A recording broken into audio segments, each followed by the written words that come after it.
Hello everyone and welcome back to my channel. In our previous video, we simulated 75 seasons on the NBA using one team. Today, we're going to do the same on basketballgm.com using a different team, and in this case, it's the New York Bankers. If you are not familiar with basketballgm.com, it's a free online program that allows you to simulate NBA seasons acting as a general manager. However, it also allows you to do autopilot and see what the NBA looks like after so many seasons. And the cool thing about this website is that you can use real players and real scenarios, and you can see careers play out differently than they would have played out in real life, and so on. So today we're going to look at 75 seasons from 1947 to 2020. We're going to look at the players that have won the most championships, the most finals MVP, the most MVPs, the most defensive player of the years, all-star selections, and so on. And then we're going to look at 5 players that people arguably list as top 5, top 10 players of all time, and see how they performed in the simulation to see if they did better or worse than their real-life counterparts. And hopefully by the end of this video, we'll be able to nominate a new GOAT for this simulation. So in terms of awards and championships on, this program is really neat as it allows you to visualize the total amount of championships won by a team and by individual players. In terms of individual players, Adrian Dantley tops the list with 8 championships, won all in Golden State between 1978 and 1986. And he, of course, retired and made the Hall of Fame. And if we take a look at his career accolades, they're staggering. There is a 14-time MVP from 1978 to 1991. He is an 8-time NBA champion, an 8-time Finals MVP, an 8-time Defensive Player of the Year, an 11-time scoring leader, an 11-time steals leader, a 16-time member of the All-NBA First Team, and a 18-time member of the All-Star Team with 6-time All-Star MVP awards. His career averages are amazing. He averaged over 27 points, 7.4 rebounds, and 5.7 assists. However, if we take a look at his early rookie years and days, he averaged over 40 points for his first 3 seasons, and all this with a free throw percentage over 95%, a 3-point percentage that was relatively low, although some seasons he ended up shooting fairly well with over 41% over 2 attempts, and a field goal percentage that was always pretty good, especially for the era. So it's safe to say that, without further ado, we can safely assume that Adrian Dantley is one of the better players to have exited out of this simulation. We don't know if he's the GOAT yet or not, but it's going to be hard to beat a 14-time MVP in this simulation. Next, we take a look at the second player who also has 8 championships, and that is Bill Wallaby. He is a relatively unknown player in real life, although in this simulation, he ended up winning 8 championships, and some of them overlapped with Adrian Dantley in the Golden State era, but when he moved to Indiana and Miami, he ended up winning 3 more championships. And he retired, of course, and he also made the Hall of Fame. However, if we take a look at his career averages are not as impressive as Adrian Dantley. He averaged 15.7 points, 6.3 rebounds, and 8.8 assists, so very well-rounded, but again, not that impressive compared to Adrian Dantley. And his higher scoring days were around 22 points per game. His accolades are fairly impressive. He was an 8-time champion and a Finals MVP in 1989. He won the Defensive Player of the Year in 1984. He never made the All-NBA First Team, but he did make 10 All-NBA teams in overall, and he was a 12-time All-Star. So once again, a very good career, not quite as impressive as Adrian Dantley, but still a very, very good career. Okay, so next, we're going to take a look at players that have won the most MVPs. And it's safe to say that, once again, Adrian Dantley blows everyone out of the water. He won 14 MVPs straight from 78 to 91. He spent all his MVP years in Golden State. The second player that won the most MVP is George Mikan, one of the greatest players of the early days of the NBA, and he won 6 MVPs. He also won around 6 championships, meaning that he was not only a good player, but a good team player. And all of those MVPs he spent in Boston. Other players that are notable are Ray Felix, which he's a relatively unknown player in real life, but has won 5 MVPs. Oscar Robertson, once again, he is a very good player in real life, one of the greatest point guards of all time, and he won 5 MVPs. In real life, he won 1 MVP. One of the players that he is not retired yet, but has won a lot of MVPs is Kevin Durant. Kevin Durant has won 4 MVPs. He is not retired yet.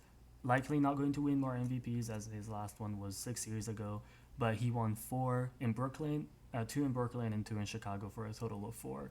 The same goes for Blake Griffin, who spent his MVP years in Houston and Boston. And arguably, he could end up winning more MVPs, as he is the reigning MVP as of 2020. Other notable players include Tim Thomas and Nick Anderson, who each won more than 3 MVPs apiece, but were never discussed in the conversation of the most valuable players of all time in real life. Next, we're going to look at Finals MVP. Once again, similar story. Adrian Dantley blows everyone out of the water. He won 8 championships, and in all of those championships, he was a Finals MVP. George Mikan, out of the 5 championships he won, he won Finals MVP 4 times.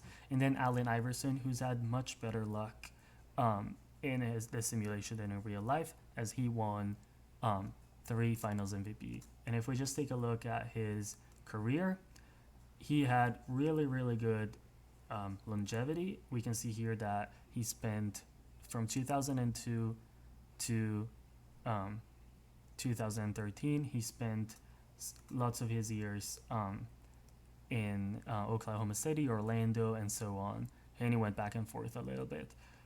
He averaged over 25 points per game for his career, over 8.2 assists and 4.9 rebounds. He was a better three-point shooter at 36.7% than his real-life counterpart. He also, on top of that, won 3 championships, of course, and he was the Finals MVP all the times. He was the scoring leader once and the assist leader once. He made 7 first-team All-NBA and even a first-team and a second-team All-Defense, likely to his steals. He was a 13-time All-Star and the Rookie of the Year. So his career is fairly on par with his actual NBA career, aside from the fact that he was a lot more successful in the finals and he ended up winning a little bit more than his real-life counterpart. Next, after Finals MVP, we're going to look at award records for Defensive Player of the Year. And once again, Adrian Dantley seems to be leaps and bounds better than anybody else, winning 8 Defensive Player of the Year awards, all in Golden State. However, he has close competition for this award, as Wes Unseld won the award as well 8 times.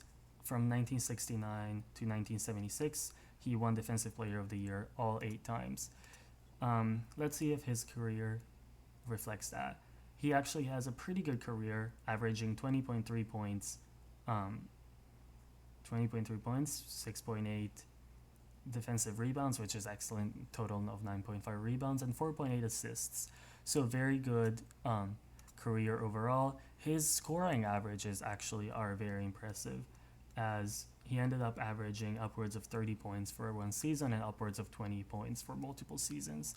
Overall, he was a 3-time MVP, an 8-time DPOY, a 3-time scoring leader, an 8-time steals leader, and a 12-time All-Star. So it's safe to say that Wes Unseld had a much better career in this simulation than his actually already good Hall of Fame career. And finally, we're just going to take a look at All-Star awards, the number of players that have racked up the most All-Stars. Once again, Adrian Dantley, no competition in terms of so far being the greatest player in the game. He had all 18 straight All-Star selections. Daryl Dawkins, however, is very close to Adrian Dantley, and as we can see here, their periods overlap quite a bit. However, Daryl Dawkins did this while being on 5 different teams. So let's take a look at his career. So Daryl Dawkins was the 7th pick in the 1975 draft.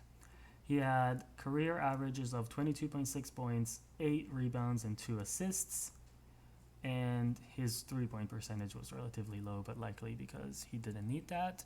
He was never the MVP, surprisingly, but he was the most improved player, and he made 18 All-Star teams while being a member of the first team and second team All-NBA for a lot of those years. So it's safe to say that he had a very productive career. Not GOAT worthy, but still very, very productive and better than his real life counterpart. So let's take a brief look at the team records. Lots of very successful teams in this simulation. The teams that have won the most titles are the Boston Massacre, or the Boston Celtics, and the Golden State Venture Capitalists, or Golden State Warriors. They each won 9 titles, while the Boston Massacre made 14 finals, which is tied for first place with the Atlanta Gold Club, who won only 6 championships out of those 14 finals. The defending champions are actually between the Oklahoma City 66ers, who have won the latest finals with the Indianapolis Crossroads. And the team that has had the most MVPs is the Golden State Venture Capitalists, who are had 16 MVPs and 10 DPOIs, which is actually the third best.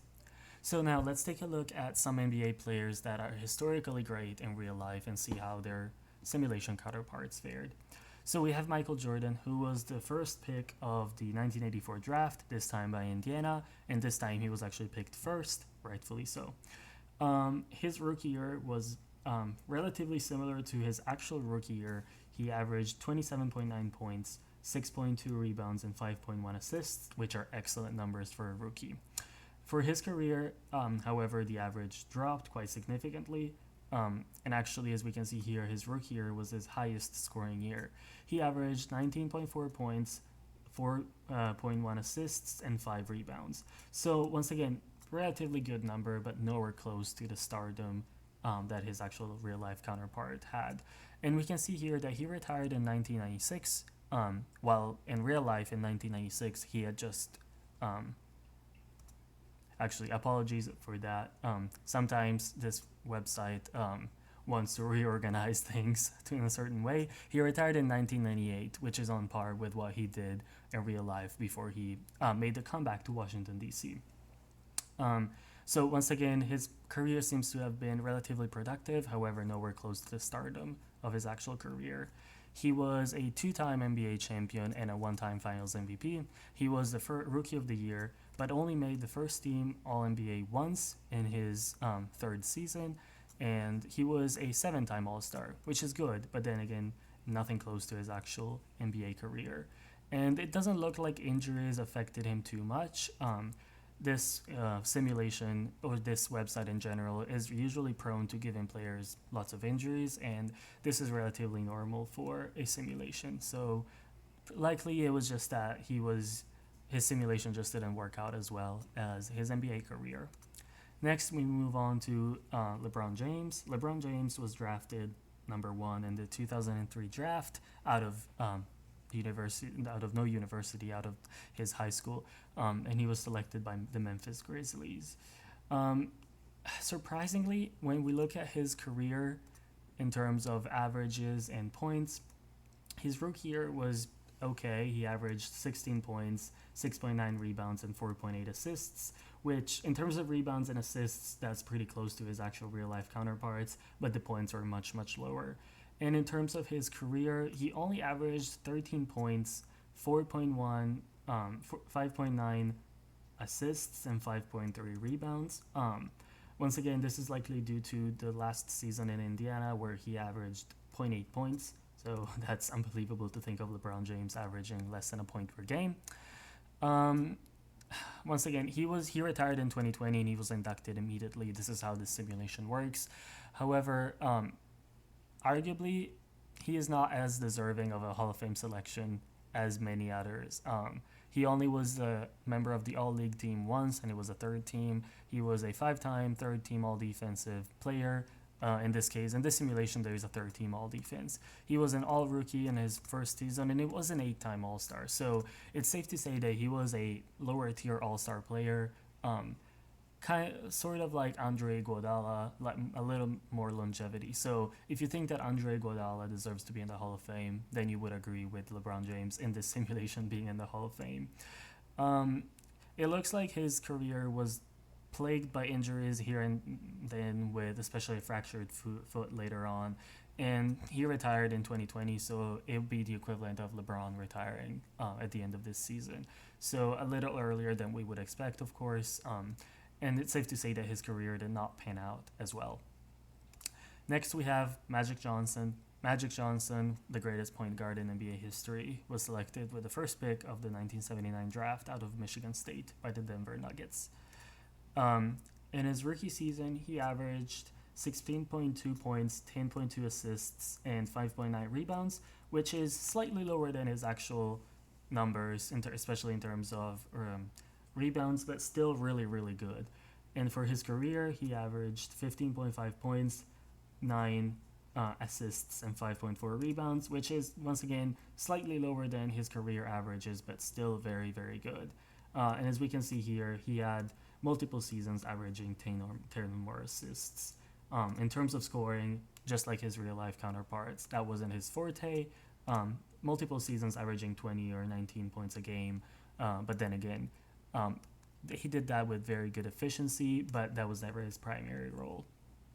In terms of accolades, he's a Hall of Famer. He retired in 1995. He is a 3-time league assist leader, a 3-time first-team All-NBA, 3-time second team, and a 2-time third team. He also made the defensive team, and he was an All-Rookie and an 8-time All-Star, and he even won the All-Star MVP once.